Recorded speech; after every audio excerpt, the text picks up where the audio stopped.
With all the holes we've made in the timeline, it was bound to split. 2 to 3 or 2 to 0 west, just know we'll never quit. 23 full years of questing to base for deaths, but that's a given.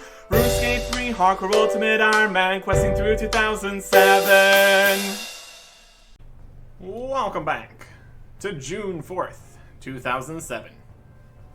Just doing a little bit of agility until the next things happen. And here is 78 agility. Look at that. No unlocks whatsoever. Ultimate goal here is getting a few more levels for some shortcuts. But it's not exactly the quickest skill. That's okay. Out of the wilderness for updates. Standing just outside of Remington, out in the forest, where there is nothing, for no particular reason here, on June 6th, 2007. A new type of article on the website, Development Diaries, showing off an update's entire development history, sneak peeks, concept art, mod quotes. It's going into everything that goes into making an update, because there really is quite a bit, as is shown in the first development diary on impetuous impulses.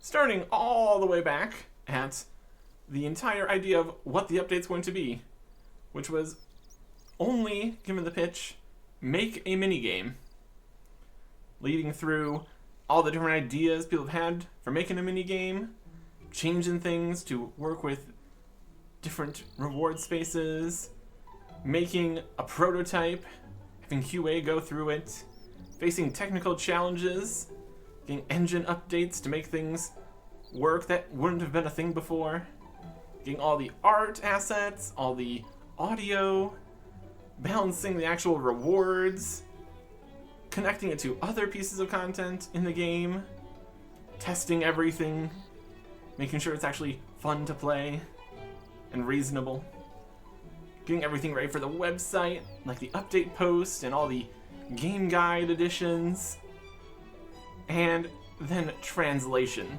also, which in this kind of situation, for impetuous impulses, it's about imps. Trying to translate some things are more difficult than others.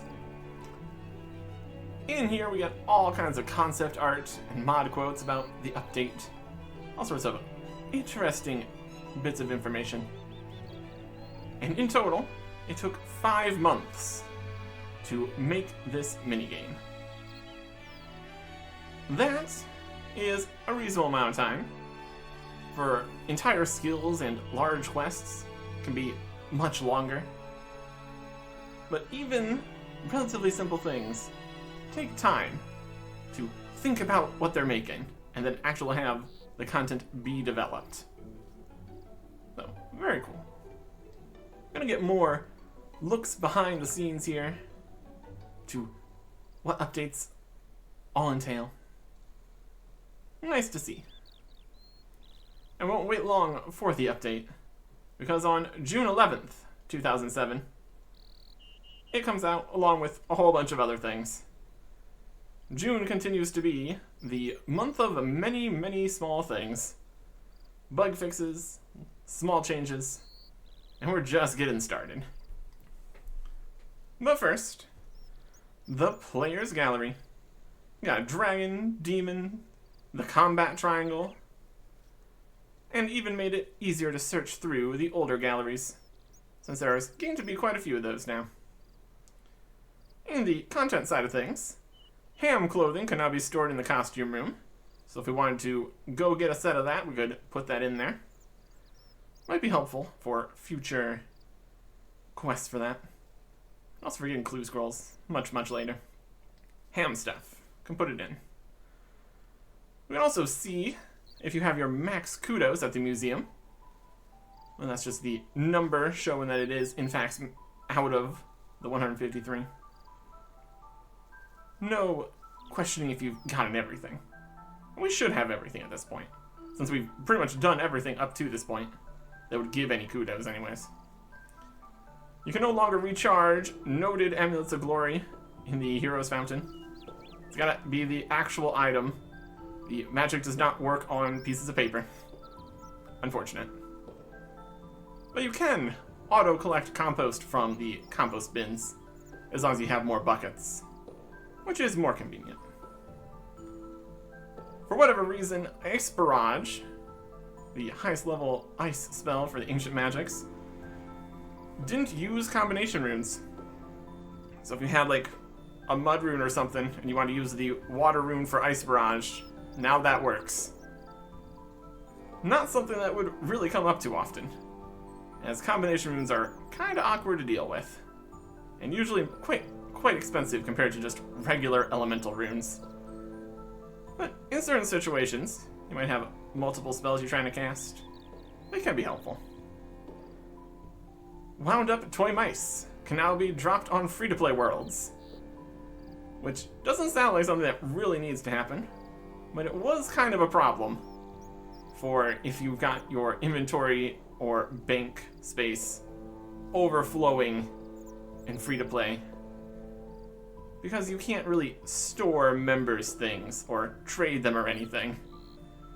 You could drop the non-wound-up toy mice if you still have them in your inventory, but if you had the wound-up toy mice, you couldn't drop them. You probably couldn't bank them unless you emptied your bank enough. Just an awkward situation if you're stuck in free-to-play with even less inventory spaces. That's no good. And on to the meat of the updates today, related to this wheat field that has appeared here. Connected in a way we'll get to eventually. Dark Beasts now drop the Dark Bow. It's a very slow 2 arrow at a time firing bow with a special attack that hits very, very hard, and even harder if you have dragon arrows, which are also new, along with dragon darts. But we will get to that once we deal with what these wheat fields are for.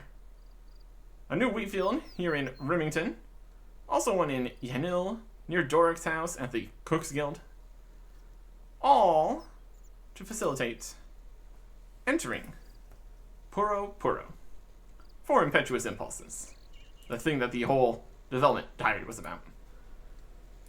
Unfortunately, the entrances there are only sometimes. If you want to get always in, you want to go to Xanaris, which we can do.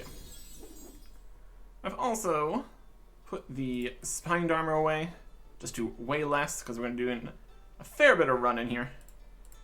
I wouldn't be surprised if we wouldn't have needed to worry about that, but it's okay. Also got the lunar staff back, obviously, so we can actually use the fairy rings to get to Xanaris and all that. It really is nice that we can actually get here now. Unfortunately, we still can't really get to Entrana without massive complications, but the list of places that we can't easily get to is only going up, unfortunately. Big one over there. Oh yeah. Over here, we've got a crop circle we could enter. We've also got some new guys out here to talk to about said crop circle. Very Arena. Eureka. Hello, my name is Hardcore Ultimate Ironman Artic. Who are you? Oh, hello, Hardcore Ultimate Ironman Artic. I'm Eureka. Airy for short. Airy Fairy? That's right. What can I do for you? What's that crop circle thing doing there? Crop circle? Oh, you mean the pyromatic portal? The pyromaniac what? The pyromatic portal. Magic portal. At least that's what we call them. It's the way that Implings travel from Puro Puro to other planes. Puro Puro. The Impling home. We call it Puro Puro. The Implings just call it home, I think. What's in Puro Puro? Implings and wheat. Anything else? Not really. But I have noticed quite a A lot of you humans traveling through the portal recently. Suppose you must like wheat. Well, most of us prefer lobsters, to be perfectly honest. There might be something interesting there. Must be something interesting. Oh, I did notice a very serious-looking gnome going to the portal. Maybe he knows what's going on. Do you remember what his name was? Eggnog? Something like that? Right, thanks. I'll chat with him when I go. Maybe he'll know what's going on. What are these Implings, then? Well, no one knows for sure. The mischievous little creatures are probably related to imps, as they fly as well. And they fly. Also like imps, they love collecting things. Not sure why, though. They always seem to like being chased. And how would I get a hold of what they're carrying, then? Catch them, I suppose. I don't really know. Why would you want to? Well, if they're carrying something useful, maybe I could catch them with a big net, like butterflies? Sounds a bit cruel to me, but I suppose that's possible. And I've heard, on the grapevine, you might find dragon equipment in Puro Puro. Really? You humans like that stuff a lot, don't you? I don't really like old stuff myself. Old? Yes, dragon stuff feels really old. How can you tell that? From its magical aura, obviously. Oh, I forget you humans can't feel auras. How old is old? Really, really old. Can you be any more precise? Not really. Time doesn't really mean a lot around here. Hundreds, maybe thousands of your human lifespans, I suppose. Anyway, it would have to be old, since it all comes from the Necrocytes. Necrocytes? Who are they? Old and powerful creatures. I don't think there have been any around here for eons. I haven't seen one. I don't think they're very nice. Not like me, anyway. It's all ancient history. Boring. Well, I'm on the subject. Do you have any dragon stuff I can have? Oh, I did have loads, but I threw it away. What? Only joking. No, sorry, I can't help you there. You'll have to look for it yourself. Although maybe if you find Necrocytes, they'll give you some. Heard they gave dragon stuff away to people they like. Not fairies, we're too nice. That is lore. I'm not sure if it's always said the Necrocytes, because that is something different. It's related. We have to look into the dialogues and everything. Lots of changes. Making the lore more precise. Anyways, goodbye.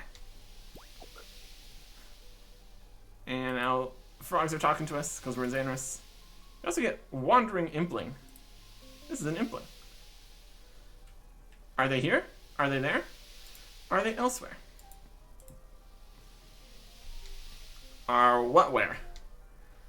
This Gates sisters. I didn't know Gates had relations. Oh yes, this one here. She's calm and boring. She stays here all the time. She doesn't like to move, but her sisters are fidgety and refuse to stay in one place for more than half an hour. So where are your fidgety sisters at the moment? Oh well, I don't know what you humans call these places. Let me show you. And we get a scry of the wheat field over in Miscellanea, where there's another crop circle. So we could go through that one also. There's also one over in Catherby, which might also be new. There's a lot of wheat fields. I'm just over here chilling. Anyways, we don't need to worry about that. In 2010, going through those crop circles would actually be helpful. Lots of updates to this in 2010. We're not going to worry about that. Instead, we're going to enter the crop circle. And magically, away we go. And that leads us here. Imenes. Hello. So, what is this place? This is my home, mundane human. What do you have in your pockets? Something tasty? Stay out of my pockets. I don't have anything you want. Ah, but do you have anything that you want? Of course I do. Then you have something that Implings want. Eh? We want things you people want. They are tasty to us. The more you want them, the tastier they are. So you collect things that humans want. Interesting. So what would happen if I caught an impling in a butterfly net? Don't do that. That'd be cruel. But chase us, yes, that is good. Implings are not easy to catch, especially ones with really tasty food. So some of these implings have things that I will really want. Maybe it would be worth my while trying to catch some. Indeed. Interestingly, the minimap isn't here. Mostly because things keep on shifting. It's the whole thing. Here is Eggnog. It's Elnock Inquisitor. A gnome. What's a gnome doing here? I'm an investigator. I'm watching the Implings.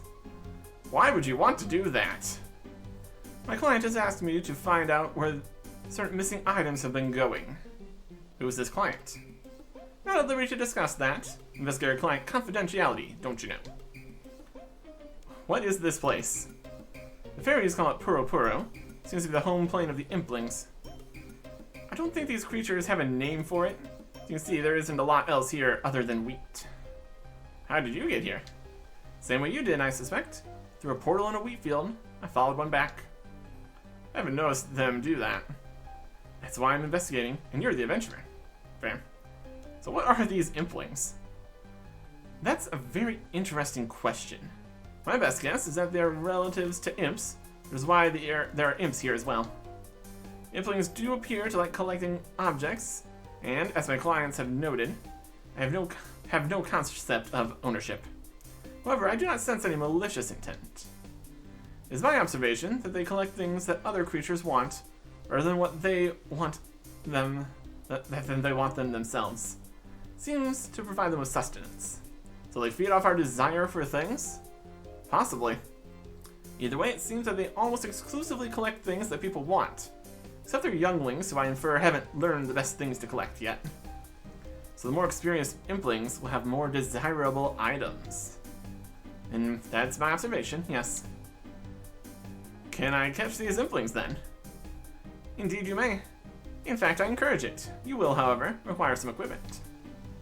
In Puro Puro, you'll need a butterfly net to catch an Impling, at least one special Impling jar to store them in. You also require some experience as a hunter, since these creatures are elusive. The more immature Implings require less experience, but some of the rarer Implings are extraordinarily hard to find and catch. Some of these Implings have escaped to Gillinor, but have been exhausted by the journey. Assuming you're experienced enough, you can catch them without needing any equipment. Not true. Bare hand catching.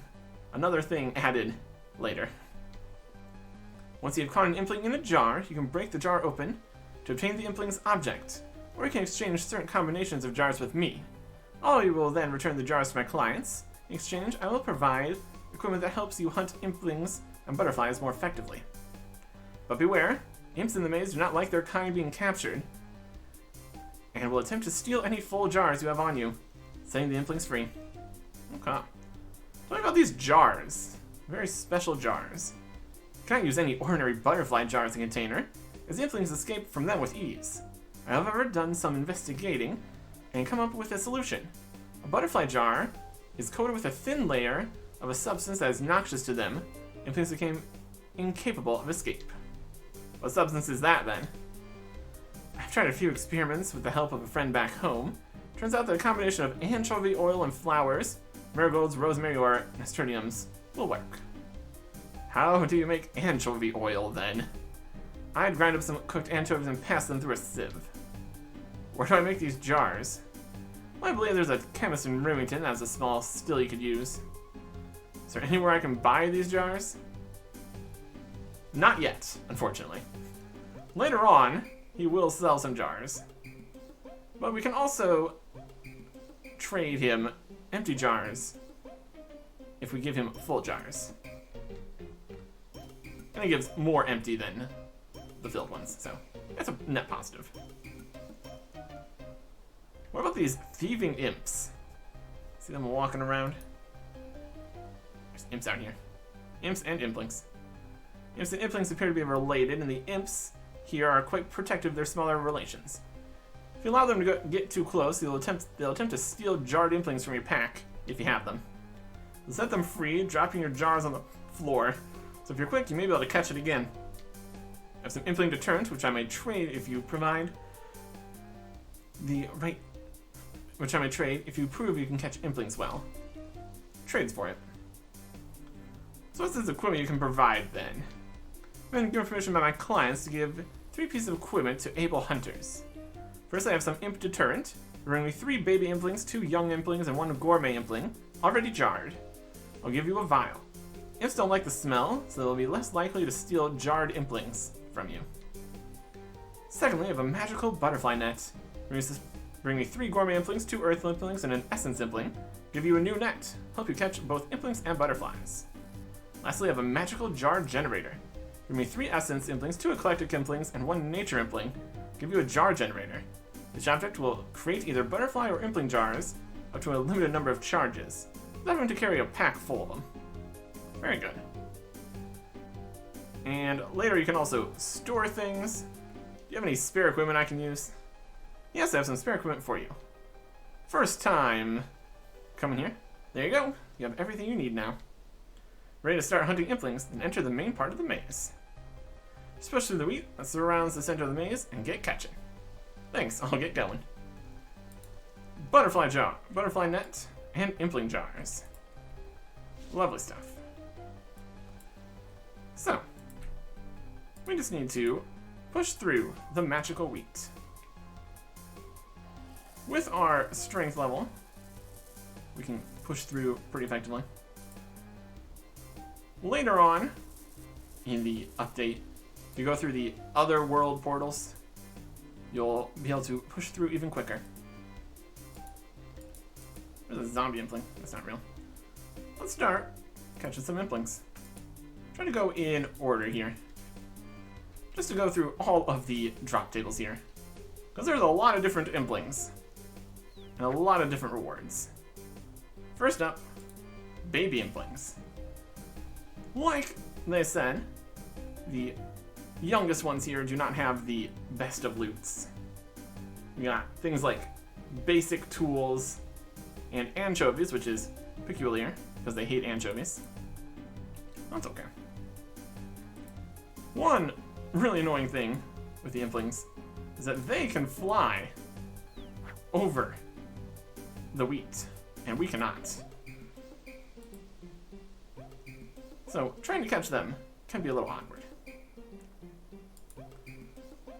Other things you can note on the drop table here is the way that it is organized. We've got things that are 1 in 10, and then things that are 1 in 100. So of course, the more rare things are slightly better, like a sapphire and a lobster. Baby Implings are the lowest level of the Implings. The hunter levels obviously increase as you go through the Implings at a pretty reasonable rate. That's okay. See if we can't grab a young Impling.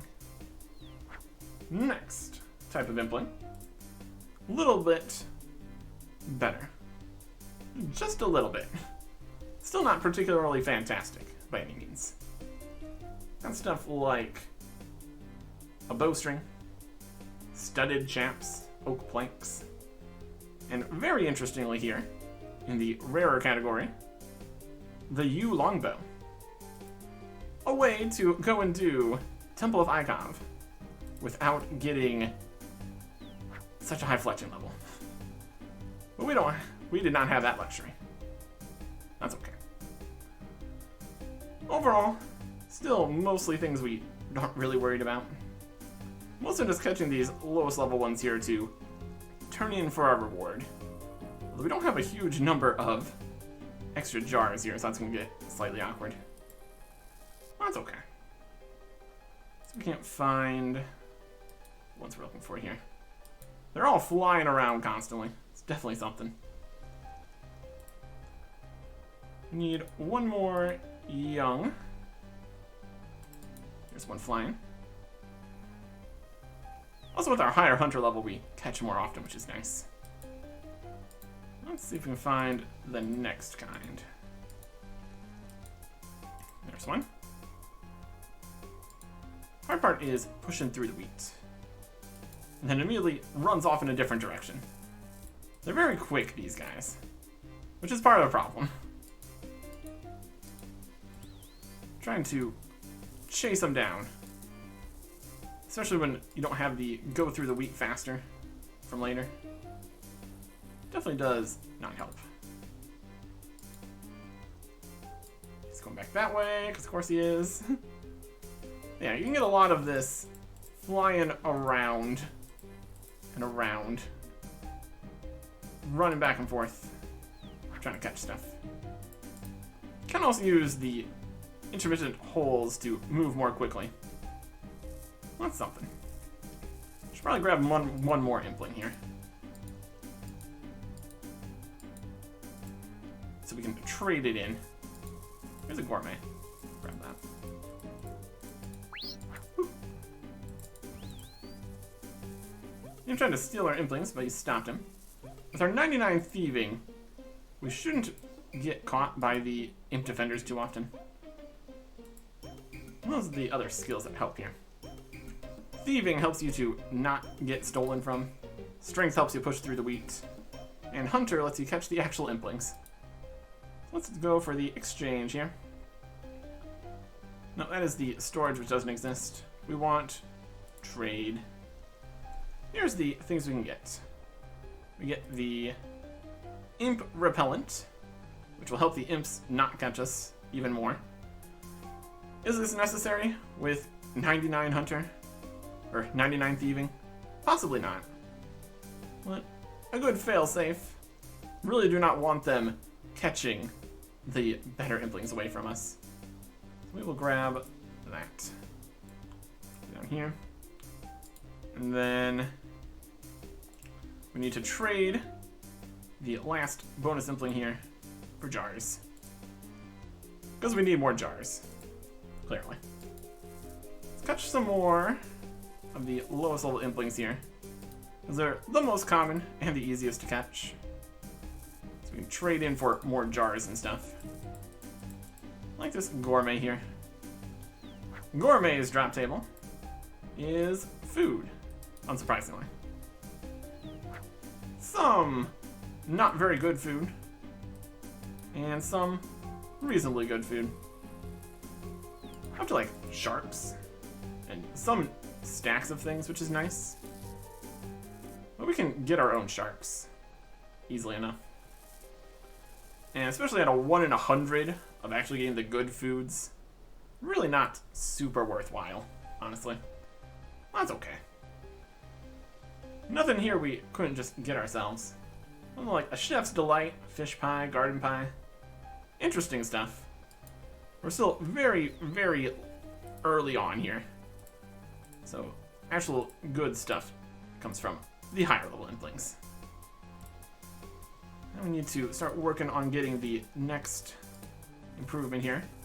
We needed the 3 gourmets to try to grab.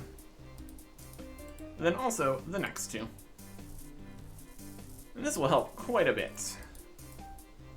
The next type of Impling is the Earth Impling. As the name implies, these are earthy kind of guys.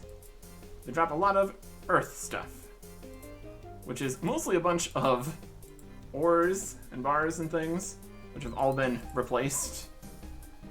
So, it's definitely something here. A few seeds, which could come in handy. Overall, some reasonably simple stuff. Eventually, higher level Implings, better things. Definitely slightly better stuff, I suppose. One more gourmet here. If we can push through the wheat quickly enough, of course he runs off the other direction. Sigh. Trying to target specific Implings is definitely a project. That's a gourmet. This flew right past us. Sad times. Let's try to get this one. All the pushing through definitely goes. And then we just need one of the next Impling here. The Essence Impling. Magical little guys. with a whole bunch of runes and a Mind Talisman. That's pretty much it. We can buy runes, so getting more runes is not super necessary for us. So we don't really need their loot either.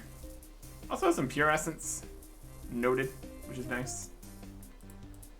But we can always just mine or get it from other places too. Exchange, not exchange, trade.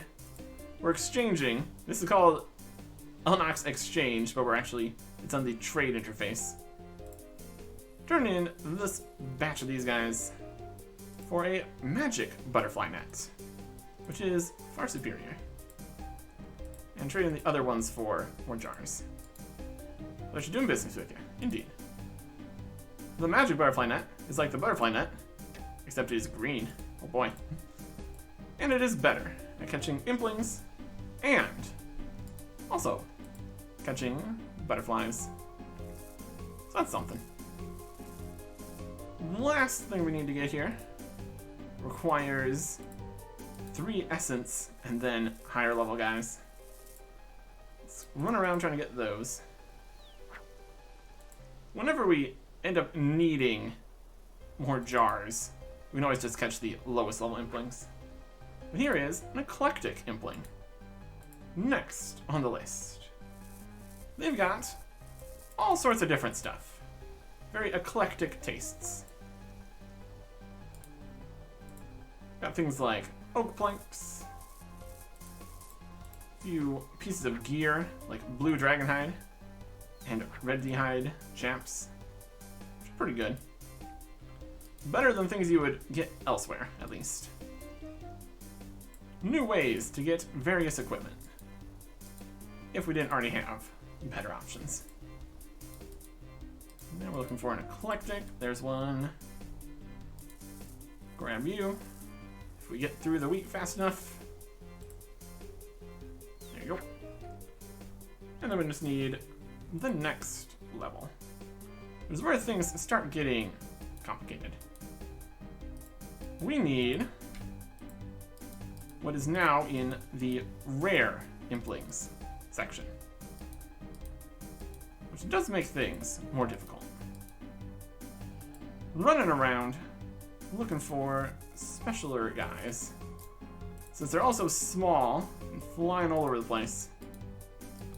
It's difficult to see. You're not the next one. You're not the next one. We've also got to deal with the fact that there are some new implings that have been added. Can we even click on the minimap? No, we can't. Let's see if we can't find the next impling. They'll be around here somewhere. Possibly. So ninja. No.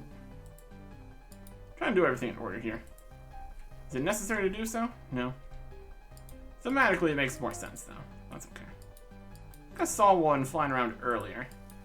There it is. A nature impling. Yoink. They are nature guys. They got a bunch of nature stuff. Lots and lots and lots of seeds, which could be very nice for farming. They're only okay seeds, though. But these are the most common of the rare implings, so if you're going to be getting them frequently, since you will, it all works out. All of the spawns around the maze were randomized later too, so you can't just camp one space for specific things. It does make things slightly more difficult. That's okay. Get into the middle here again with all these implings. Turn these in for the last bit here. Trade for a jar generator. And then more jars. Because even though it's a jar generator, it still is going to not give us infinite jars. You can check it. 100 charges. A impling jar takes 3 of those charges. So basically you can get 33 jars for turning in those 6 Implings, which is definitely a reasonable return on investment. Now, I want to hunt the highest level Implings, like this Magpie Impling here. And this is where we start trying to make use of magic. Bind, or snare, or entangle. Depends how many nature runes you want to use and how quickly you can get through. This 12-second bind here for 1 nature rune. Not quite enough sometimes. Here is the Magpie Impling. Getting higher level here, we got much higher level things. All sorts of really cool stuff on here, like Amulets of Power, Rune Equipment, which has been replaced by Salvage, which means basically just an alch. That's okay. Diamonds, Better Seeds, Dragon Dagger. All sorts of good stuff in a Magpie Impling. Well, let's loot our first Impling here. And we get a Snapdragon Seed. Oh boy. That is high level. Can we even plant a Snapdragon? Herbs. Yeah, we can. So, what loot we want to keep here is definitely a question. Because there's a lot of things on all these drop tables. And in these higher level ones, it's not even a 1 in 100 drops, it's just kind of all similar amounts. So there's many, many different things we are likely to get. Catch that Ninja Impling immediately. They've got even better stuff. Even more rune things. Prayer potions. Alchemies for days. We looted a baby Impling. Don't really need that. Let's loot our first Ninja Impling. We get 4 prayer potions, 3. Cool. Do we need those? Not really. It's definitely something though. And now, there's only 1 Impling left. Although it is quite a rare one. Question is, if we're going to be able to find one easily. Because what we need to do now is continually run around looting the high-level Implings to give more space for more high-level Implings to spawn. Like this nature one. To give us a Limpwort Seed. There's also always a chance of your jar breaking, which is not good. We also need to contend with the fact that there's a whole bunch of new Implings, some of which we can't even catch, which are going to be clogging up the spawns. Lower down, we have Spirit Implings, which I don't think are on the rare. That's alright. But then we also have Pirate, Divine, Zombie, Kingly, and Crystal Implings. So, that's all kind of a problem. Bind that Magpie. Push through. And get it. Where we get another Snapdragon Seed. Okay. Oh yeah. It's basically going to be running all around here, looking for any high-level Implings, which is nature and above. Trying to... Oh, he's just leaving. We can't attack from that far is a problem. Let's give him a solid bind there. With Snare, stops him moving for 18 seconds. It also costs an extra nature rune. We got all these nature runes. We can make use of them. Nature, Irrit Seed. Honestly, pretty good. If we can get to a point where we only got the jar generator and a jar to go, that'd probably be the best way to go forwards. Just so we can keep on getting more loot here.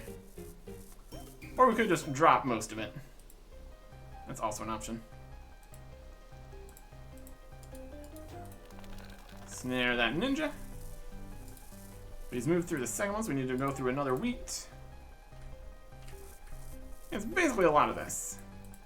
Catch this ninja impling before he teleports away. Loot a ninja or split bark helm. This we can elk. Don't need a split bark. This is also a reasonable money-making situation here, which is also cool. There was a time where you weren't allowed to use magic while holding the impling, the butterfly net here. Well, that's been fixed. Originally that was available, and then with the mess of the evolution of combat, was strictly magic only. But now it's okay. We do have this staff here to elk things though, so that's something. Yeah, basically, you can just keep wandering around here, looking for the higher level implings, trying to get better spawns. Inventory, getting a little bit full here. Mostly from magpies, with all these bits. High elk, a bunch of stuff, for a bunch of money here. Realistically, this could be a good money-making method for us. Mostly just the magpies. Found plenty of nature, a good number of magpie implings. No real large quantities of ninjas, or the one that we're still looking for. Also hopping worlds a bit. You get fresh stocks that aren't full of mostly zombie implings. That's also helping. Yeah. We also got some crystal keys here, which we can go get a dragon stone. Make something out of those. Some snapdragon irit seeds we could plant. Collecting piles and piles of stuff here. Using up some of the nature runes, which does cost some money, which is something we need to be aware of. Definitely worth it though. Because as you can see, we are getting drops.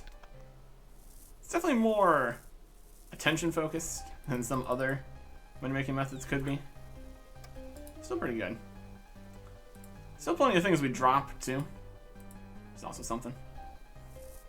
Constantly scanning for the next implant here. And any little hint of red would be great. There it is. The Dragon Impling. The rarest, the highest level. The reason that we got 83 Hunter. Let's get our first Dragon Impling. These guys' drop table is very impressive. Let me just squeeze out of the maze here so an Imp Defender doesn't try to take it from me. Runs straight towards the Imp Defender. Brilliant strategy. Anyways. Oh, look at this other bit we got here.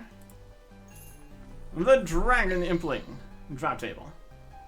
As you might expect, lots of things with dragon in the name. Dragon stones, dragon stone amulets, dragon stone bolt tips, dragon bones, snapdragon seeds, dragon daggers and longswords. Dragonstone amulet becomes an amulet of glory. Multiples noted. You can get dragon arrowheads and dart tips for the dragon darts.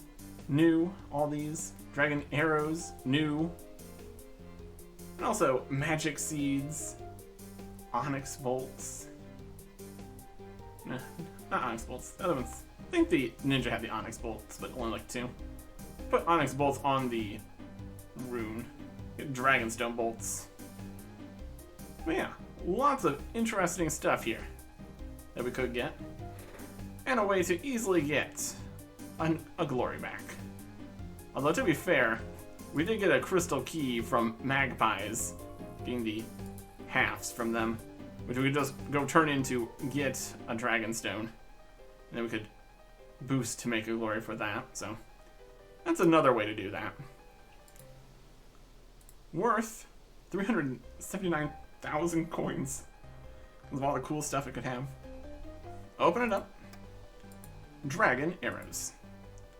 High alch for 480 each, so technically we could alch these for profit. Buy some nature runes, get some literally free magic XP. It's not too shabby. Oh yeah. Lots of cool stuff here. Use up the rest of these nature runes right now? I don't know about that. Maybe. I'll just go look at some other updates. And then come back here, if we feel like it. Or I could just keep catching things. Found another dragon. That's pretty fun. More dragon arrows, okay. Now we have way too many dragon arrows, and not enough nature runes. Suppose we could call it there then, so we can clean out the inventory a little bit. More alchables, lots of seeds I need to plant. Suppose I could at least run around this world, since I'm here. Yeah, lots of seeds. Orange, pineapple, willow. Farming XP and money. The main things we're getting here. And that's pretty good. And the crystal chest contains a dragonstone and lantodime seeds.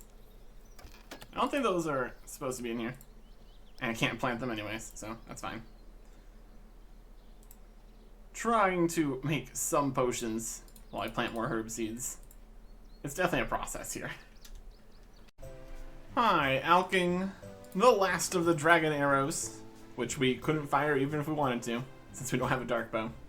Or 90 Slayer. Anyways. That brings the cash stack up to 485k in the coin pouch here. Withdraw all of that. We're back up to 1.5 million. The 480,000 was not pure profit, because we also had to buy all those nature runes. So, more like 225,000 coins profit. And also farming XP and magic XP and hunter XP. So, quite a few different things. We'll keep the jar generator and net for right now, so we can make more, go back there if we want to. But for right now, more updates. On June 12th, 2007, the guaranteed content poll results are in. Which area should have the next achievement diary? The people have chosen Varrock. So we're going to start working on that. Gonna take a little bit, but it's in the plans now. Continuing on June 18th, 2007, another guaranteed content poll. Not always going to be so we'll write one after another here, but the Halloween event makes for a good questions to ask. Collected some suggestions from a forum thread they made, asking questions about what kind of event, what the rewards should be, stuff like that. So there's multiple options, multiple questions. And that brings us on to the game improvements post. This is all part of the improvement project that we talked about earlier for behind the scenes for June and everything. Lots of small updates coming in as suggestions, one-off little bits, a whole bunch of stuff that can help make the game just a little bit better. Going all over the place for these, my goodness. First on the list, crossbows are faster and stronger, making them more viable as a ranged weapon.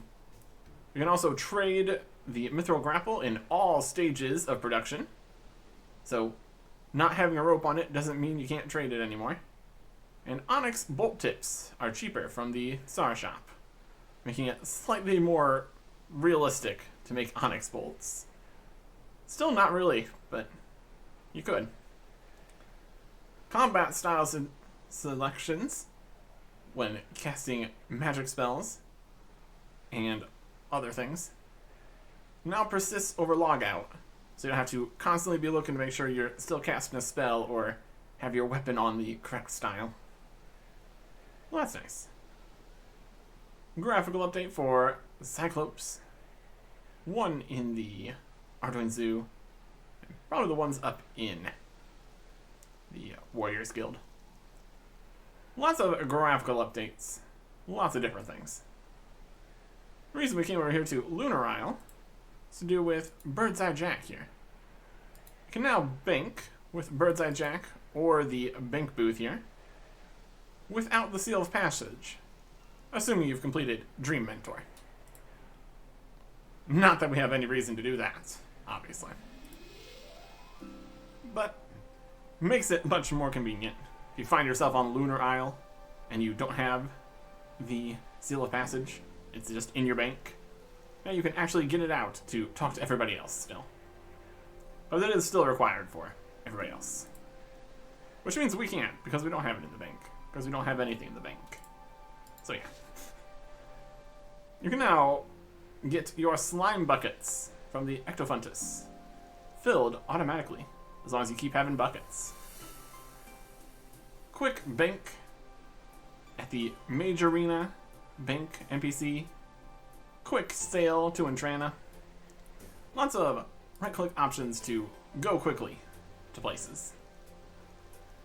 A warning on the Slayer Tower chain that goes up to the Aberrant Spectres, which would blast you with their magic, and if you're not wearing a nose peg, would obliterate your stats and do tons of damage. Try to stop people from dying there. Also getting improvements are interfaces, like the glass blowing interface, which now is much nicer. And along with skilling, you get more make X and make all options, like stringing bows, which now can be used make all. It also has a new stringing animation, so that's fun. Down in the dungeons, skeletal wyverns have had their drop table improved slightly, which they really could use because they are high level, dangerous, and strong guys. And they're going to be having more later. I mean, I guess it is right here. We'll get to that. The Gloves of Silence now have another option, so you can look at them. See how much durability is left for their thieving bonuses. And you can just repair them with some more fur. Patchy over at Muscle Heartless can combine the Black Cavalier and Highwayman mask, and also the Black Beret and Mime mask for more fashion options. Always good to have more fashion options. Does make it slightly more awkward for storing the stuff, because you're getting partial sets of things, then you need another mime mask, and it's a whole problem. Taking our pet rock here, you can now wield the pet rock, because previously this wasn't an option. You can also tell your pet rock to stay, play fetch, and just have a fun time.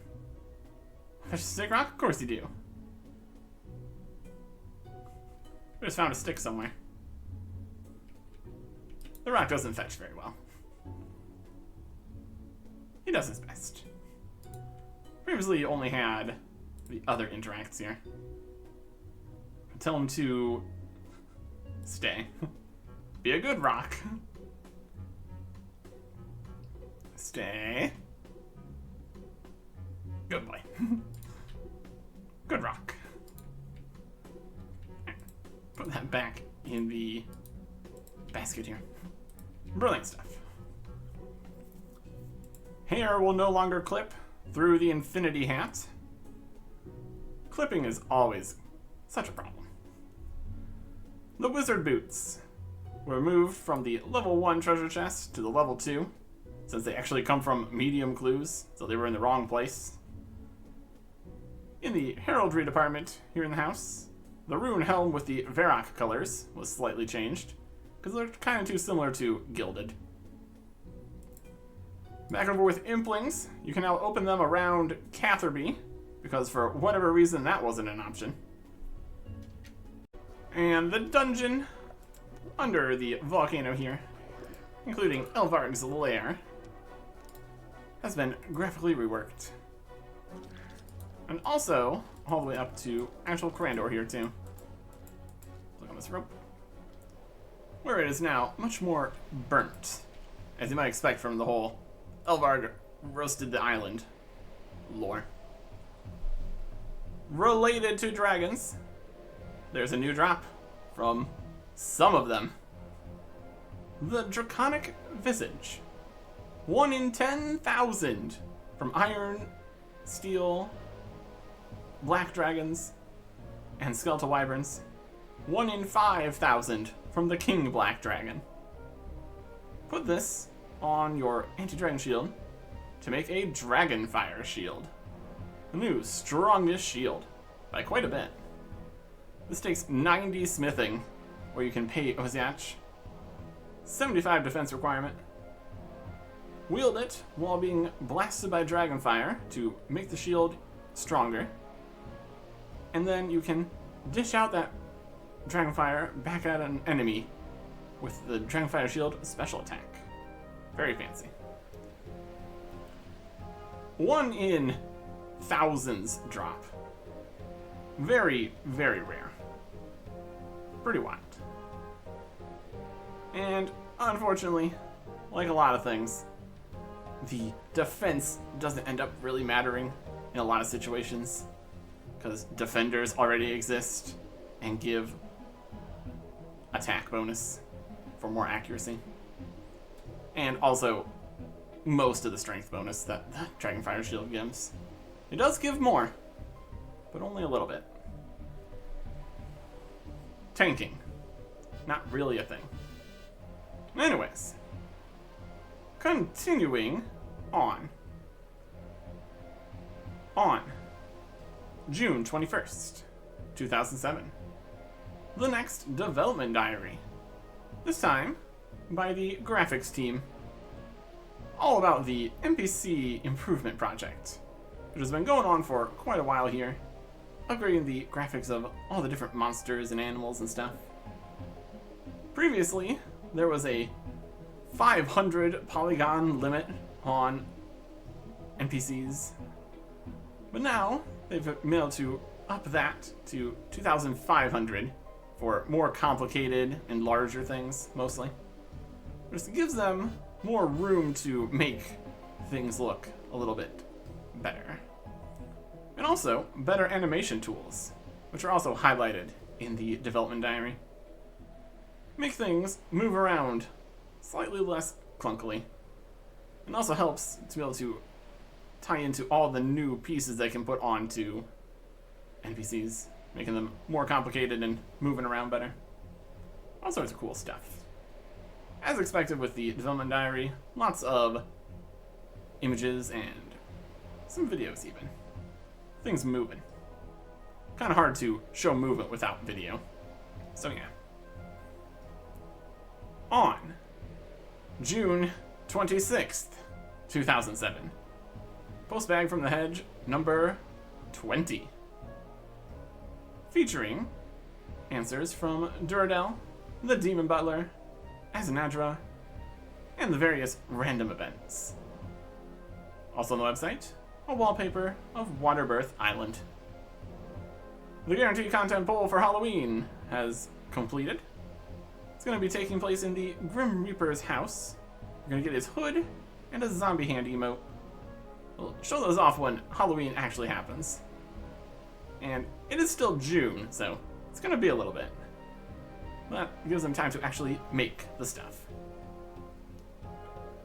The Dragonfire shield, with its charging system, now has the same strength bonus uncharged as charged, just to keep that working as you'll expect it. You get a lot more defensive value for charging it though, so still definitely worth it. Back over in the house, more things with the same things we looked at previously. The wizard boots in the costume room storage, how they changed it from level 1 to level 2. Now you need the teak treasure chest that has the level 2 rewards in it. But you could still put the wizard boots into the oak level 1 chest and then not be able to take them out ever, which was not good. They're probably still in the situation where you can't take things out before you destroy it. So if you had something in there, you can't destroy it, or you'll just remove everything or something. Not safe to not be able to take it back out. So that's no longer possible. Stat restores and drains, like if you have potions, now still happen if you have an interface open. Previously that was a good way to stall to make things drain slower. There's still multiple ways of doing that. It's just a slightly more complicated system. And the pet rock is now two-handed, because holding it in one hand, then having your shield or weapon or whichever one it was also equipped didn't look quite right. If you're going to be running around with a rock, you better be holding it with both hands. More behind the scenes, there's also a game engine update, which adjusted all the interfaces to work in a new, more powerful system. More options. New things are possible. Coming to interfaces pretty soon. Moving on to July 2nd, 2007. Behind the scenes, we got Barbarians, Dragons, audio, graphics, random events, stuff in Camelot, and those interfaces we were talking about. A lot going on over that way. On July 3rd, 2007, you can now use the DFS special attack, which blasts out some dragon fire, while also auto-casting spells. It kind of counts as a spell, so makes it actually work correctly, so you can still be doing that. Like having the special attack bar somewhere. And you can also charge the DFS from Skeletal Wyvern Breath, but it doesn't give you an icy charge or anything, just normal. And then also put some eyes on the fact that Skeletal Wyverns weren't working quite right. You could use Protect from Melee to protect yourself from the Ice Breath, and that's not supposed to be that way. So their attacks have been fixed. They've got a bite/tail smack attack, which is melee. The Ice Breath, where you need the correct kind of shield, either Dragonfire, Elemental, or Mind, to block that. And Mage Prey helps a little bit for that. They also have an Ice Ball ranged attack. So they got all different styles, and it's definitely a problem. Not very safe fighting Skeletal Wyverns. They are very dangerous. Next on the list of things that were changed, and that to be changed again, Charlie the Tramp. For whatever reason, had gray hair ever since the update to Varrock recently. So that's been changed back to red, as the Shield of Heir of Quest says, talk to the red-headed tramp nearby. So making that still work and have him look correct. So that's good. The Blast Furnace Pump was somehow turning up in random events, world areas. So that shouldn't happen anymore. That's been fixed. And all the, well, most of the at least, skill sounds have been timed to be more accurate with what you're doing. So, mining, fishing, woodcutting, firemaking, fletching. Now everything lines up better. There's even a new mining animation in order to work better with making accurate sounds, as the old one just wasn't lining up how they wanted. So, that's nice. And you can use all of these new skilling sounds in a whole new skilling update. there is some new stuff. Up here at the top of Bextorian Falls. Like a giant whirlpool. We can jump right in. And some fence posts that probably are not supposed to be there. Not gonna worry about that right now. Fire sites, fishing spots. Looping all the way onto the side here. Right above the grand tree here. We can talk to Otto, God blessed, in his little house here. Good day. You seem a hearty warrior. Maybe even some barbarian blood in that body of yours. You think so? Maybe. Who can tell? My forefathers weren't adverse to traveling, so it is possible. They tended to cause too much trouble in your so-called civilized lands, however, so must return to their ancestral lands. In any case, I think you are ready to learn our more secret tribal feats for yourself. Ooh, that sounds interesting. What sorts of skills would these be? To begin with, I can supply knowledge in the ways of fire making, our special rod fishing tricks, and a selection of spear skills. And here we're talking, where it's supposed to be him still talking. There are more advanced, or maybe it is us. There are more advanced stages, though, to judge by your description. Your perception is creditable. I can eventually teach you more advanced fire-making techniques, and the rod fishing skills are but a preliminary to our special potions and brews. These secrets must, however, wait until you have learned of the more basic skills. Alright. Speak to oh God bless. About barbarian training. Yep, that's what we're doing. Barbarian training. With Barbarian. Please supply me details on your cunning with harpoons. First, you must know more of harpoons through special study of fish that are usually caught with such a device. What do I need to know? You must catch fish which are usually harpooned, without a harpoon. You'll be using your skill and strength. How do you expect me to do that? Use your arm as bait. Wriggle your fingers as if they are a tasty snack, and hungry tuna and swordfish will throng to be caught by you. That sounds rather insanely dangerous. I'm glad you didn't mention shark, too. Oh, my mind slipped for a moment. This method does indeed work with sharks, though in this case the action must be more of a frenzied thrashing of the arm than a wiggle. And I thought fishing was a safe way to pass the time. I seek more answers. Information about fishing rod? Any way to use a fishing rod, am I saying? We civilized folk use small, weak fishing rods. We barbarians are skilled with heavier tackle. We fish in the lake nearby. So you can teach me of this fishing method. Certainly. Take the rod from under my bed, in my dwelling, and fish in the lake. When you've caught a few fish, I'm sure you'll be able to ready to talk to more with me. You'll know when you're ready, since inspiration will fill your mind. So you obtain new foods from these fishing spots? We do not use these fish quite as you might expect. When you return from fishing, we can speak more on this matter. 2 bits of fishing.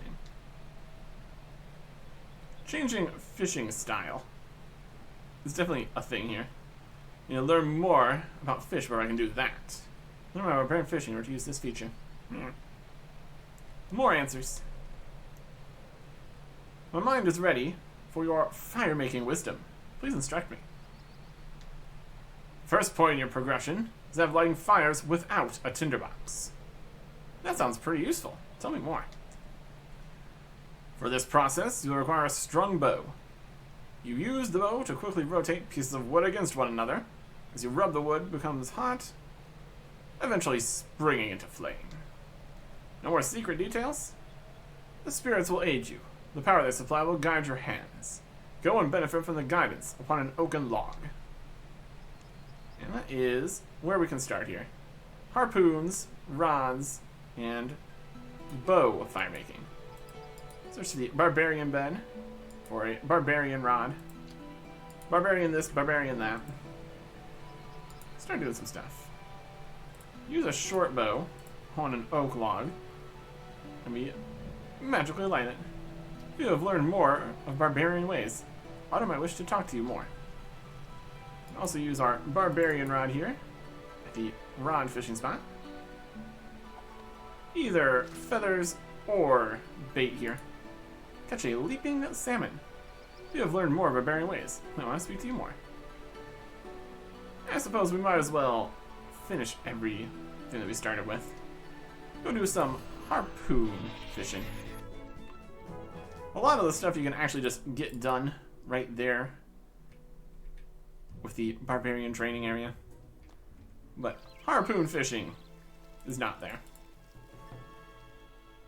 One thing to note with a lot of these is that they have different skill requirements for doing all these. Like with the harpoon fishing here. To do it without a harpoon is clearly more difficult. So it requires plus 20 fishing compared to the normal requirements. So that'd be 96 for bare hand sharks, which is definitely a problem. Canadian harpoon here. Stick your hand in, grab a tuna. Catch a tuna without a harpoon. Wiggle, wiggle, wiggle, wiggle. Again, requires higher level. Requires a swordfish with our hands. Having a great time. And that's pretty wild. But yeah, 96 for sharks. And in theory it should be probably the same speed, or there'd be no reason to unlock this ability. That's something. Let's drop these for now. I'm going to cook these. Then we're going to go back over to Otto. Also get a little bit of strength XP for doing that. And using the Barbarian Rod gives a little bit of strength and agility XP. Training methods. Additional XP. Neat stuff. Oh, let's get some more knowledge. Cutting with harpoons. We did it. Then with more detail on cutting with harpoons. Since you have more understanding of spears through your studies. Well, it was interesting. Move on to more sane hobbies now. Nothing is sane when one is born knowing only certain death. The spirits approve of you, however, so death is on your side. What is that supposed to mean? I mean that when you eventually die and find peace, at least the spirits you encounter will be your friends. Alas, for you adventurous sort, for whom this natural passing is impossible. Lore accurate respawning system. It's totally a thing. But I don't know. Hardcore and all that. More answers. Back to the fishing rods. We start with a question that's the same as what asked previously, which is an odd way to start these conversations. Anyways, use fishing rod, what I might learn. You might as clear as water as you have fished. This is good. So what do I do with these fish? They're all bloated and so nasty looking that even a starving vulture wouldn't eat one. Patience, young one. These are fish which are fat with eggs rather than fat with flesh. This is what we will make use of. We can speak on this in a few moments. More answers. Fire making. The fire making with my bow worked. Fine news indeed. Secrets of our own spirit boats now await your attention. Now, we get all kinds of new things here. Tell me more about the use of spears. Many warriors complain that spears are difficult to find. We barbarians thus forge our own. Can I just use some metal on an anvil, or is there something else involved? If you use our special barbarian anvil here, you'll find it ideal. Other anvils are not sturdy enough or shaped appropriately for the forging work involved. Make any of our spears and return. Note well that you will require wood for the spear shafts. The quality of wood must be similar to that of the metal involved. Making spears. I've completed firing with a bow. What follows this? The next stage is quite complex, so listen well. In order to send our ancestors into the spirit world, their mortal remains must be burned with due ceremony. This can only be performed close to the water on the shore of the lake, just to our northeast. You'll recognize the correct places by the ashes to be seen there. You need to construct a small ship by using a hatchet upon logs in this area, and add the bones of a long-dead barbarian hero. Where do I obtain these bones? from the caverns beneath this lake. Many of our ancestors traveled to these caverns in order to hunt for glory and found only death. Their bones must still lie inside, their spirits trapped in torment. So make sure I am in the right place, and throw these bones on a ceremonial ship before I set light to it? Correct. The spirit will ascend to glory. The pyre will send the earth remains to the depths. You'll also obtain a closer link to the spirit world. During this heightened contact, any bones you bury will have an increased importance to the gods. The number of bones that may be buried before this link fades is increased with the difficulty of obtaining the wood which you use. Do you foresee any problems? I have little knowledge of the caverns. They're blocked from the sight of the spirits with whom I commune. I can only suspect that whatever slew barbarian heroes is mighty indeed. I would also suggest that these bones might well be very uncommon, since heroes are not found in vast numbers. Good luck. How do I enter these caverns, then? Dive into the whirlpool in the lake to the east. The spirits will use their abilities to ensure you arrive in the correct location, though their influence fades, so must find your own way out. Alright. Could you tell me more about all these spirits you're continually referring to? Certainly, though it is quite simple. They are the barbarians of the past, who have died in the passing of the years. There are 3 categories which learned sages claim may describe all spirits encountered. The majority are at peace, having died with their ambitions sated, even if this ambition was as simple as a glorious death. They can contact those in our world in order to spur us on to glory. Of course, they cannot or will not contact all inhabitants of these lands. All are not worthy. So, those are the spirits who give us guidance. What of the other sorts? A second category of spirit is made up of those who are not yet at peace. However, all that is needed is for their mortal remains to be laid to rest. They will join the peaceful majority. I can see the pyres serve this purpose. The final category is also restless. Alas, there is a small minority who will never be at rest. They've been slain in moments of insanity by their brothers or by adventurers. They are not at rest and will attack those they blame for their tortured state. They are not known, however, for being able to determine this blame with any great accuracy, so may be considered a danger as dangerous to all. Thank you, Anno. Makes a bit more sense now. Let's do Barbarian Smithing. Make a spear. The Barbarian Smithing spot. Bronze Spear uses bronze and logs. Leveling up requires different things like iron and oak, all the way up to rune and magic logs. Pretty wild stuff. Make a bronze spear. Still using the whole mining and smithing rework business here. Feel you have learned more of barbarian ways. I might wish to talk to you more. Finish smithing. Bronze spear. Very good. It's very spear. So you have free space and no record of the task I've set you. Just take this book as a record of your progress. And the spirits in your diligence, I expect it will always be up to date. Barbarian Skills book. Noteworthy. Spears. The manufacture of spears is now yours as a specialty. Use your skill well. In addition, I'm ready to reveal one-handed spear crafts. This sounds interesting indeed. More answers. What was that, one-handed spears which you spoke? The next step is to manufacture a one-handed version of a spear, suitable for combat. Such a spear is known to us as a hasta. Can I just pick up and use it one-handed? As you might suspect, our ways require greater understanding than is gained simply by looking at a weapon. It's also the case that the process involves a differently balanced spear. Before you may use such a weapon in anger, you must make an example. Only then will you fully understand the poise and techniques involved. So I must manufacture one? I see. This makes sense. Indeed. We use our special anvil for the spear too. The ways of black and dragon spears are beyond our knowledge, however. These spears may not be created. Okay.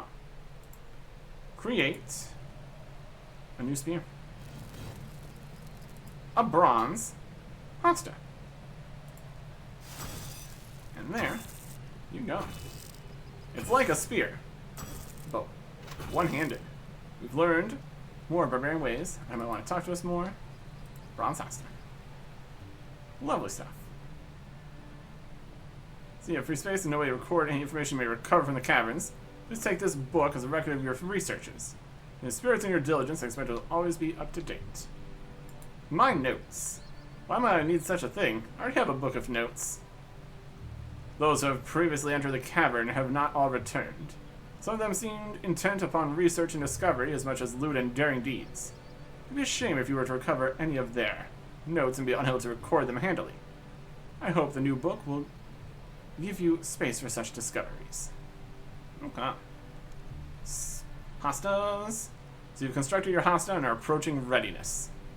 If I may ask, readiness for what? To live life to its fullest, of course. That you may be a peaceful spirit when your time ends. Barbarian smithing. More answers. Also talked about some secret knowledge of herblore.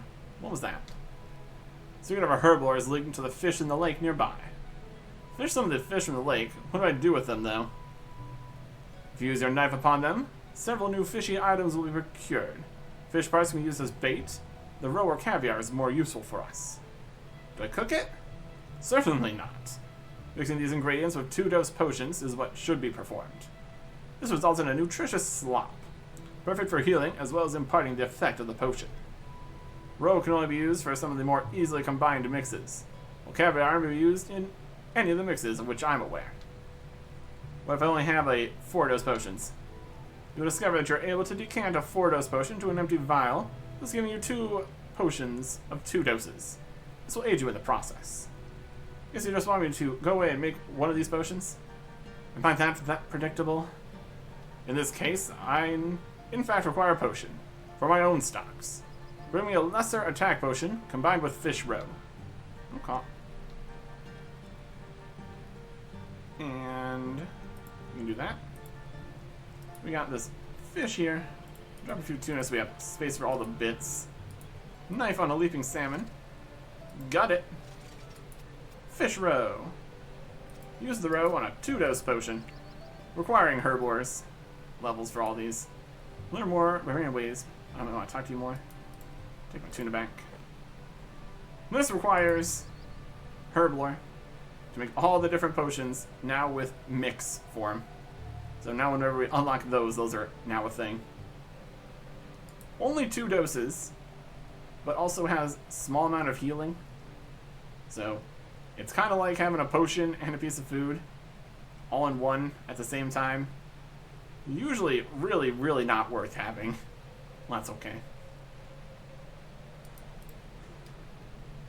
Herblore. So you have my potion. We'll say no more than that. I'm eternally grateful. I feel I'm missing some vital information about your need for this potion, though I often have this suspicion. I will not reveal all of my private matters to you. Some secrets are best kept rather than revealed. And that just leaves us with the fire making, which require us to go deep down into the darkness. We'll load our bronze hosta and an anti-dragon shield, because we know what we're up against here. Ready to go stab some guys. Got the bronze regular spear. That's no good. Dive into the whirlpool. Realize you're about to attempt entry. You realize that you are about to attempt entry an unknown and potentially hideously dangerous place with no known exits. Doughy barbarian warriors have entered, never to return. Doty? Are you really sure you want to enter? Yes, I wish to enter the unknown. Jump into a whirlpool at the top of the waterfall, which you could constantly fall off during Waterfall Quest. But the mystical forces got us to the cavern below the whirlpool. The Ancient Cavern. What a place. I already see something over there. We'll get to that. Nicely, you start off on a little platform here with nothing attacking you. There's a good entry to the caverns here. Climb down the steps, though, and you've got brutal green dragons. Like a green dragon, only brutaler, I guess. Nothing really of note with the brutal green dragons, besides the fact that it's a green dragon outside of the wilderness, so that counts for something. And it does have 2 green dragon hides as the drop, so maybe a better way of getting green D hide. Although green dragons are so weak, probably kill 2 of them in the time it takes you to kill 1 of these. Much more importantly for us, water fiends are here. Little water elemental guys. Fiendish embodiment of water. Their drops are a mess, honestly. Mostly because of drop table changes in 2008 and 2015, which took out the vast majority of things here. We've got coins, a few salvages, and raw food. Lobsters and sharks, possibly noted. Should be, hopefully. But yeah, they'll be much more important in a little bit. Gonna be back for these. Also down here, we got skeletons and some spirits. Their drop tables are also just kind of a mess of all sorts of random things. Noteworthy would be the U short bow and mithril grapple. Another way to get a U bow. But we're kind of past that at this point. Can rummage a skeleton here, which can either pop into an existence as another skeleton guy, or you can get the notes, which is much more useful. We also have Barbarians hanging around. We're going to shoot him with our bow. An adventurer murdered the Barbarian. That was us. Causing mangled bones. Oh, that's a thing. Otto did say that they would become vengeful and lash out in death. Like all these ones over here. Enraged barbarian spirits. Gonna rummage some more skeletons. Came back as a skeleton again. Boo. We're not gonna be searching for all of my notes here. Also, much later, in 2009, we put a fairy ring here. So that's nice. Otto did say we need to find our own way out of these caves, and that is riding these logs. Does not look safe. Teleporting out would probably be a better idea. It's going to lead you up out of here in some fashion. Worry about that in a little bit. Also got some steps over this way. We can't go up yet. But we do have some steps over on the other side here. Up to the last thing in the dungeon here. And by far the most strong. Mithril dragons. These guys are a little bit dangerous. So we're just going to not stand here and fight a mithril dragon. Let's go back down here where it's safer. The brutal green dragons should be aggressive, but they're not. Whatever. Mithril dragons drop table. Got various salvage and such. As you'd expect, lots of rune things from a high level metal dragon. But most interestingly are the very rare things. Like the visage, again at 1 in 10,000. But also the chewed bones, which are needed for the whole fire making finishing here. These mango bones that we picked up are no good, unfortunately. So in order to actually complete the training, you need to kill 42-ish mithril dragons. It's easier said than done. As a metal dragon, they really kind of require an anti-dragon shield to do very effectively. And also magic, which is also not ideal with the other than the combat here. Because staffs are two-handed and there's not really any wands, and fighting metal dragons is definitely not our forte, unfortunately. You can also just straight up get the new dragon item from the dragons here. 1 in 32,768 to get the dragon full helm. It's pretty cool. You can also use the chewed bones to get that. But it takes a few more steps. We'll ride the log out of here, float down the river, and end up down here. Pretty much the same maybe the same place as you would end up. I think you end up there if you ride the waterfall from the waterfall. So instead we end up over here instead. Just popped out from behind the waterfall or something. Some way to ride the log in there, I guess. It's definitely something. It's definitely something. Oh yeah. We got these mangled bones, which won't do the same thing as the chewed bones. We can put their spirits to rest on one of the pyre sites here. Just construct an oak pyre site here. Looking great. A pyre boat. Put the mangled bone in, light it, and that summons a angry barbarian spirit because we killed them and they're not happy with us. But if you bring chewed bones from mithril dragons, they'll instead be released and give you a reward, which once again involves the Dragonfall Helm as the thing you're looking for. 1 in 256. So, either way you want to go for it, a Dragonfall Helm is very rare. Either from the dragons, or a rare drop from the uncommon drop of the chewed bones. You also get a whole bunch of other random garbage. Like all these mixes, which aren't very good. It's a whole thing. Oh yeah. I'm not going to be able to finish that, as we're not going to be killing all those mithril dragons. But later on we kind of have to, so we will worry about that in the future. Overall, Barbarian skilling. The fishing up here is actually pretty good fishing XP. Unfortunately, it would not give any cooking XP, since you can't cook the fish, therefore the potions and everything. So probably not what we would want to do. At least not until we have higher cooking level. And honestly, I just want to keep that going anyways. So if we're going to be fishing and cooking, it's going to be other things. Monsters down there in the cavern. Water fiends are going to be super important. Mithril dragons are pretty cool. The skeletons and spirits and barbarians and brutal greens, not so helpful. Spears and hostas, pretty useless for us, because they only go up to rune. And a rune hosta is just not useful whatsoever, unfortunately.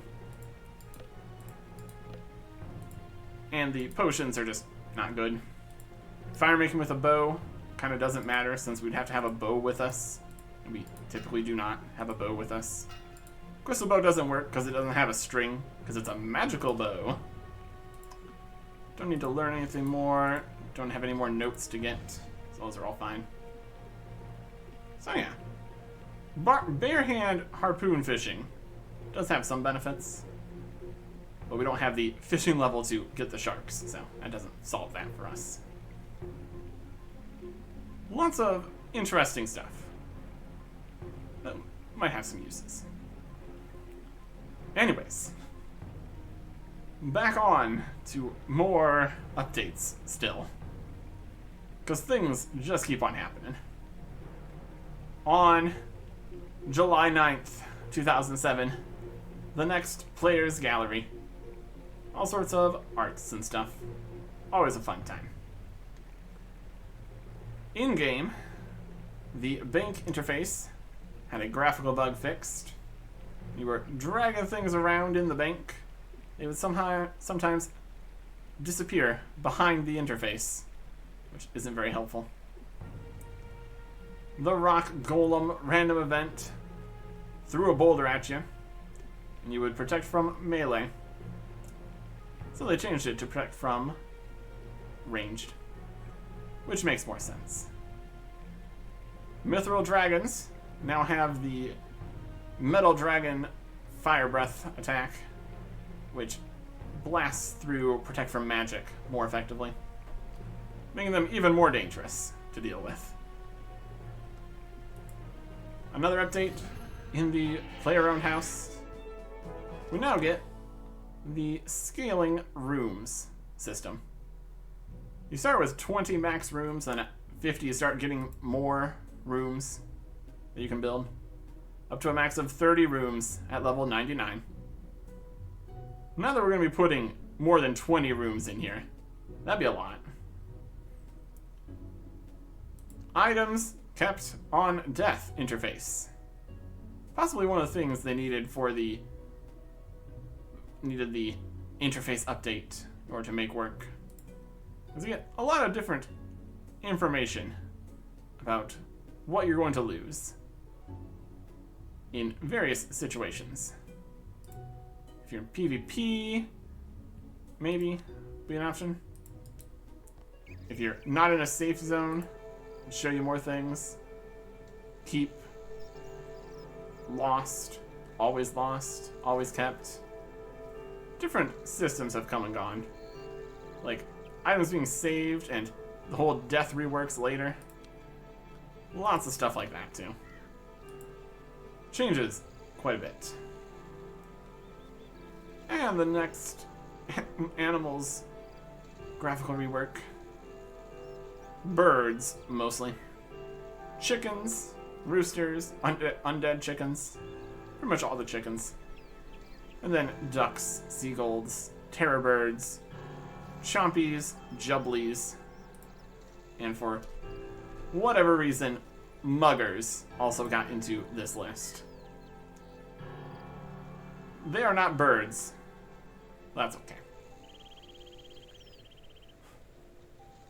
On July 17th, 2007, the next actual game improvements batch with more things. The trade interface has been improved. Shows how many free spaces the other person has, so you don't offer up a full inventory of things that they can't hold, because I'll just make the trade fail. And also a big flashing warning whenever items are removed, to try to stop people from getting scammed so often. More Make X features, which allow you to continually make things. This time, pies, pizzas, potatoes, arrows, potions, glass, and amulet stringing. Still working on smithing though, so that is going to be later. New ability to toggle various warnings around the game, like wandering out into the wilderness or going to the Water dungeon. You can now toggle these on and off. Toggle it off by seeing the warning a few times. Toggle it back on by talking to the Doomsayer. Doom! Where? All around us, I can feel it in the air. Hear it on the wind, smell it, also on the air. Is there anything we can do about this doom? There's nothing you need to do, my friend. I'm the Doomsayer. Although my real title could be something like Danger Tutor. Danger Tutor?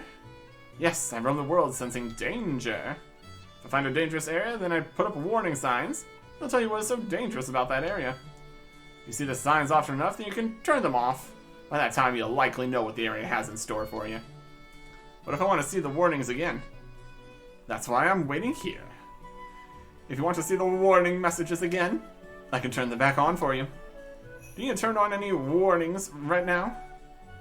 Yeah, sure. Warning screens.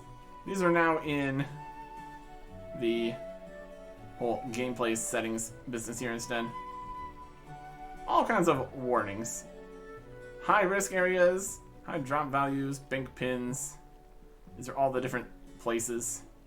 Like Adamant Dragons and Death Plateau and Living Rock Caverns and the Shantae Pass and all that. Also got more of these. There's an event going on. We're not going to get enough of them to finish the event. Doesn't even matter. And then this just gives us some oddments, which also don't matter. Events! Woo! So yeah. Doom. Doom! Where? Everywhere. Everywhere, always Doom. It's the whole thing. Anyways. Also get some new guys in other cities. Adding a bunch of people around here. Head over to Sears Village. Or you start doing Draenor Village, Falador, or Varrock. You're gonna find some town criers. They will explain the rules to you, and also talk about player moderators. And eventually also spam out some messages about updates. Not things we need to worry about. Hear ye, player moderators are massive help to RuneScape. Oh, hello, citizen. Here to learn about player moderators? I'd like to know about the laws of the land. The player moderators, rules of RuneScape, handy tips. They're just kind of out here, ringing their bell, having a good time. The duel arena now has a warning. You try to bring a two-handed weapon into a single-handed duel, which you won't be able to use. You're probably getting scammed. Kebabs and their random healing are now slightly less dangerous, as they can no longer hurt you. Instead, they just damage one of your stats.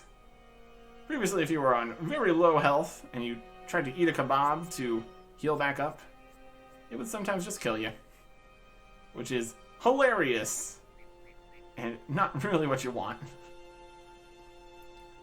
Magic logs have had a graphical improvement. They now sparkle. Very fun. New random event with Mr. Mordaunt, a red dragon that brings you to school and asks you questions. Find the sequence. What's next in the sequence? Or which of these 3 items are like magic or pants. You get an XP book for doing it though, which is nice. Even more XP than the regular genie lamp, so that's nice. But where one random event comes in, another one goes out. You can no longer have a broken axe. And so, all the axes that were broken have been repaired, and the axe handles have been deleted. No handles.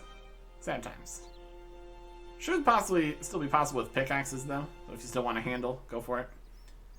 At least for now. And then, the main content update for this day, Pest Control, has been updated. Quite significantly. Because now, instead of one boat journeying out, killing all the portals as fast as possible, it's now quite different. There are now 3 different boats: Novice, Intermediate, and Master. Or maybe Veteran, whatever they want to say. Yeah. Requiring level 40 combat, level 70 combat, and level 100 combat. Since they are different boats with different difficulties and requirements, the rewards are also different. Get 2 pest points from lowest, then 3, and then 4. So you get more rewards. But also, it's more challenging in the higher level boats, since everybody has to be stronger. So it's kind of worth it. But with these new points, you have different changes to the rewards too. There's a new XP trade-in option for 10 points. Previously there was only 1 at a time, or at 100 at a time, with a 10% bonus XP. Now we have a 10 at a time with 1% bonus, so that's something. With how the changes have been made, that you get more points on average, the amount of XP that you can get was reduced to 35%. For the average people in the middle boat, being 3 per, it's 3 times faster, but 35% of the XP. So, in general, slightly more. That's okay. Luckily, old points can be traded in at the old rates, so you can still get the XP you're expecting if you had a bunch of points stored up. Range and magic were also reduced by another 10%, because the XP you could get while not using any runes or arrows is kind of too much, they decided. Also, the resource packs had their costs tripled to match the, on average, triple points you're getting. You also get 4 points from the Veteran Lander, though. So you're technically getting more for your time. Also, the Void Knight equipment has had its stats improved. And also, new helmets, one for each combat style, giving a set effect. More damage, more accuracy, stuff like that. Also, the helmets are all storable in the house. Although it might all be in the armor case, which we kind of don't have extra space for. Something to consider in the future, I guess. Also new is the Void Knight Seal, which has 8 charges and blasts all adjacent pests with some damage. Over in the actual game, things have also changed a bit. Now only the brawlers, the big guys, block you from walking through them, making traversing a little bit easier. But also, the spinners will poison everyone nearby when you kill the portal they're next to, and the teleporters teleport all over the place more often. But the real change is with the portals. You gotta destroy the portals to win pest control. Or you can wait like 25 minutes for the Void Knight to close it, but nobody does that ever. Anyways, previously everyone would sprint out, kill the portals, and win. But in order to slow down the XP rates and keep everything at a manageable pace, there's now shields on all the portals. One of the shields goes down at 15 seconds. Then everybody can rush over there and kill it. And then every 30 seconds thereafter, another shield drops. So in total, you're going to be there for at least a minute and 45 seconds, plus however long it takes you to kill the last portal. Assuming things don't go horribly wrong, and all the spinners are kept alive and keep healing all the portals, and the Void Knight dies, and there's ways to still mess up. Lots of people not very happy about the pest control games having to take longer. In general, still decent, and you can get away from all the low-level people slowing down the games by going to the higher-level boats. But the XP was also reduced, but you get points faster, but the games might take longer. And there's no longer as much of an incentive to get all your high-level friends to go on the boats on a special private world where you blast down all the portals instantaneously, because that's not a thing. Still, definitely a way to trade. Also, you get paid a little bit, so there's that too. Not as popular these days, though, for various reasons. Probably not going to worry about getting Void at all. Go back to the house here. Pretty sure the other problem with that is the fact that there's the 3 different helmets, which ends up making 3 additional slots. Or maybe, is it the armor case that we can get as many things in here as we want? That might be the case. It was like the... I got the notes here. Because here we have the melee, range, and mage helm here. Then we have Elite Void. Back here we have regular Void, which is the top, the robes, and the gloves. Those are the original pieces of Void here. There's also the Void Knight Mace, which is not required for the sets, so that's okay. And yeah, we can put everything in the armor case.